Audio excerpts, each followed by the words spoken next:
The music was loud, laughter filled the decorated hall, and the glow of fairy lights made everything sparkle like a dream. But in the farthest corner of the wedding reception, away from the dance floor and the clinking glasses, sat a girl in a wheelchair.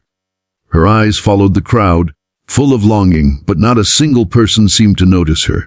Guests passed by without glancing, too caught up in their celebrations. Some whispered when they thought she couldn't hear. Others looked away as if her presence somehow spoiled the perfect picture of the night. She clenched her trembling fingers in her lap and lowered her gaze. For her weddings weren't about joy anymore. They were reminders of everything she'd lost. Her name was Sophia. Just a year ago she had been like the other bridesmaids, laughing, dancing, and full of energy. But a car accident changed everything. She survived, but her legs didn't. Since then, people treated her differently, sometimes with pity, sometimes with avoidance, as though she had become invisible. Tonight, at her cousin's wedding, she was supposed to be happy, but instead she felt like an outcast. Across the hall, another figure noticed her. A man in his early 30s, dressed simply in a suit that wasn't brand new but pressed with care. His daughter, Emily, tugged at his sleeve, pointing at the girl sitting alone. "Daddy, why is she by herself?" she whispered. He followed his daughter's gaze and saw Sophia, her smile faint but her loneliness too heavy to ignore. He thought for a moment, then looked at his daughter and said, "Good question, sweetheart. Let's go ask her." The man's name was Daniel, a single dad who had been raising Emily since his wife passed away 5 years earlier. Life hadn't been easy for him either. He knew what it meant to sit on the sidelines while others lived freely, to feel invisible in a world that kept moving forward.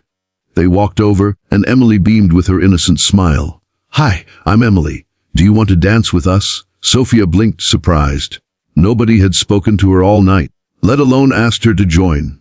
"Oh, I can't dance," she said softly, glancing at her chair. Daniel crouched down to meet her eyes. His voice was warm, steady. "Maybe not the way everyone else is dancing, but you don't have to stand to enjoy music. Why don't we just sway together right here? No rules tonight." Something inside Sophia cracked open. For the first time in months, she felt like someone saw her. Not her wheelchair, not her limitations, but her. Tears welled in her eyes, but she nodded. Daniel gently pushed her wheelchair closer to the dance floor. The band was playing a slow song, and Emily twirled around them, giggling. Daniel moved the chair gently back and forth in rhythm with the music, and before Sophia realized it, she was laughing, really laughing, something she thought she had forgotten how to do. People began to notice. Whispers ran across the hall, not the cruel kind this time, but full of surprise. One of the bridesmaids finally walked over, guilt painted across her face. "Sophia, I'm so sorry, I should have been with you earlier." Others joined, clapping, cheering, and slowly, the circle of isolation around her broke. For once, she wasn't the girl in the wheelchair. She was part of the celebration. But later that night, after the music faded, reality returned. Daniel wheeled Sophia back to her corner, sensing her silence.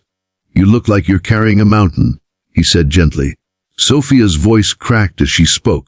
"I used to be strong, independent. Now I feel like a burden. People don't invite me places anymore, and even when they do, I'm treated like I don't belong." Tonight proved it. Daniel took a deep breath. "Do you want to know a secret?" he asked. She nodded. "I felt that way too," he admitted. "When my wife died, I thought no one would want to be around me and Emily. Everyone had their happy families, and we were just broken. But then I realized something. We're not defined by what we lost. We're defined by what we still have and what we can still give. And Sophia, you still have so much to give." His words struck her deeply. She had been waiting for someone to lift her, but maybe what she needed was someone to remind her she could lift herself. Over the next few weeks, Daniel and Emily stayed in touch with her. They visited, brought laughter, and refused to let her hide away. Slowly, Sophia began to regain confidence. She started painting again, something she had loved before the accident. She even volunteered at a center for children with disabilities, teaching them to embrace joy regardless of limitations. But challenges didn't vanish. There were days she cried, days she doubted herself. Some people still ignored her, others still pitied her. Yet every time, she remembered Daniel's words. "You're not defined by what you lost." Months later, at another family event, Sophia wheeled herself confidently onto the dance floor before anyone could sideline her. This time, she was the one inviting others to join. She wasn't invisible anymore. She wasn't forgotten. And sitting in the crowd, Daniel and Emily clapped the loudest, proud smiles on their faces. Sophia realized something powerful that night. Sometimes it only takes one person to see you, truly see you, to remind you of your worth. And sometimes the kindness of a single dad and the innocence of a child can change the course of a broken life.